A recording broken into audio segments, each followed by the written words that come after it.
and I'm not satisfied that we've got it perfect yet. I can say honestly it's better than it was when I came into office. Thank you very much, everybody. Thank you, Poland.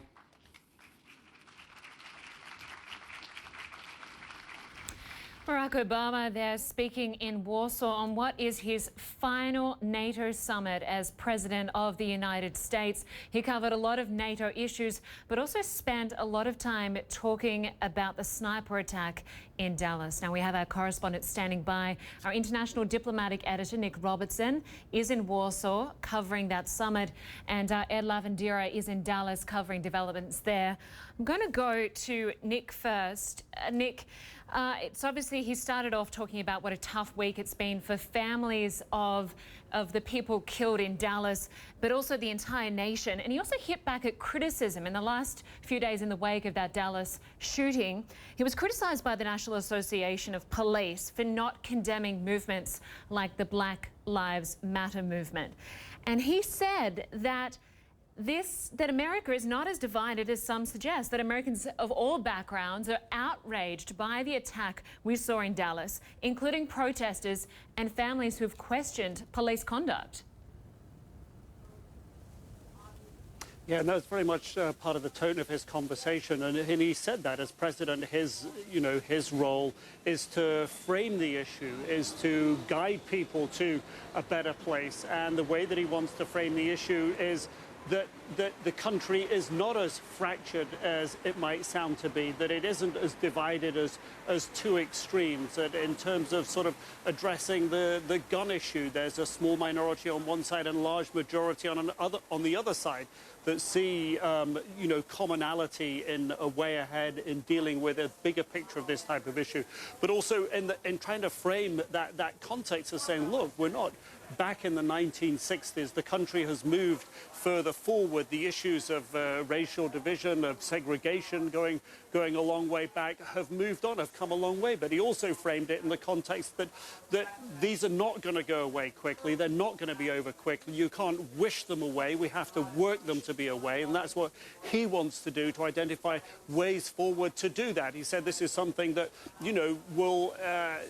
he framed it as, I want to be able to plant the seeds now that somebody else will be able to sit in the shade of that tree generations to go. He talked about this won't be done in the time of my daughters even, but in the time perhaps of their children. So really what he's trying to do is take the very big picture and, if you will, try to sort of calm the situation, ease the situation, and frame it in such a way that people understand that in the context of the bigger picture, the country is moving forward.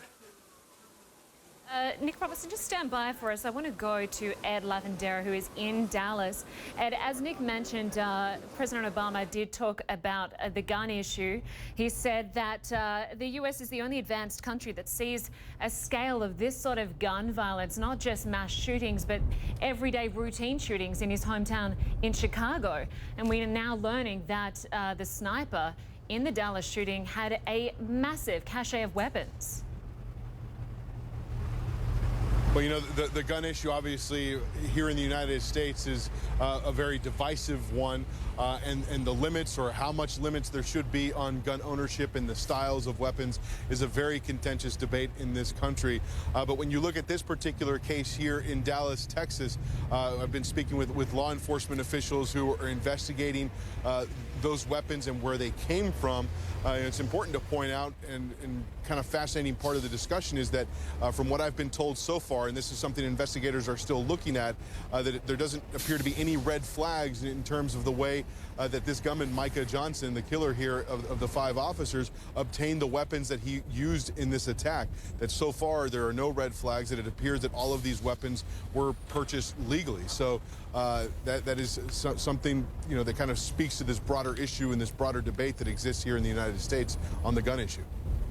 And Ed, we also heard the president commend the police force in Dallas, particularly saying that their approach has been successful in reducing the murder rate there and also reducing complaints about police misconduct. You know, it's interesting as we've seen these skirmishes between communities and police departments. You go to a place like Ferguson, Missouri, and you spend time there, and you listen to the complaints and the problems that many people there on the streets had with the police department. You can kind of see where these issues bubbled up and how things became so contentious.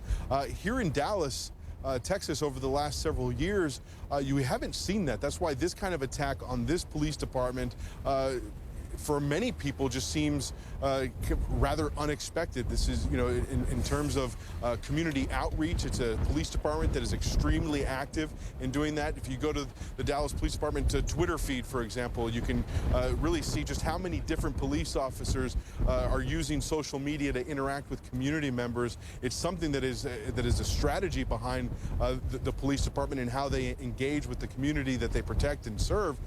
So from that standpoint, this attack happening here, I think, has left a lot of people kind of stunned in many ways. Yeah, absolutely. Entire country stunned, as the president put it. I just want to go back to Nic Robertson. We do know that the president is cutting his trip to Europe short to return to Dallas in the coming days, and he has called on the Justice Department to do everything possible to assist with the investigation.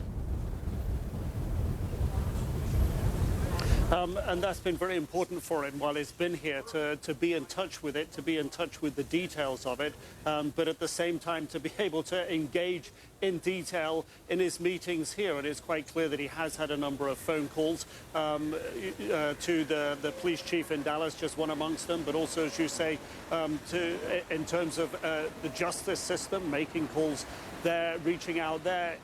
He has cut this short, and it's clear that he wants to be seen to be recognized as understanding this to be the large issue that it is, while framing it as something that's not, he framed it as, we're not looking at riots in our cities right now, but he wants to get back very clearly and wants to be involved in a much more hands-on way in moving this forward.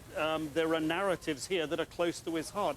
The gun issue is one of those, and of course he talked there about his legacy as a president, about racial tensions within the United States, racial issues, about his legacy there. So there is obviously a lot for him to go back for. He has cut out some of that trip to Spain. He'll still be meeting with the king in Spain, King Felipe. He will still be meeting with the president, acting President Rajoy. He will still be visiting the U.S. troops that are based as part of a rapid reaction force, several thousand of them in Spain. So all those still on the agenda, but cutting it much tighter, much short, and getting back late over the weekend. Lynda? Okay, Nic. Just finally to Ed, the president also spoke about all the anger we've seen, the confusion, the sorrow, and he said unity is recognizing this is not how we want our communities to operate. How do you think that message will be received there? No, I think, most reasonable people would tell you that this is what we've seen here in terms of the two different sides going back and forth over policing and the community issues. This is clearly not what anybody, any reasonable person wants to see. But the fact of the matter, the protests continue. And it's almost like it's a moment waiting for some sort of event or some sort of people to step up and kind of capture the moment and bring all of the different sides together to work through all of this ultimately. And there, many people who just believe that those people haven't stepped up, haven't arrived. You guys were talking at the beginning of this conversation about the country, or the President Obama saying that the country is not as divided as it was in the 1960s. I think if you talk with a lot of people in the streets in various different cities across the United States, many people would frankly disagree with that rather vehemently. Okay, well, we'll leave it there for now. Ed Lavender in Dallas and Nic Robertson for us in Warsaw. Thank you both very much. We're going to take a short break. We'll be right back. Stay with us.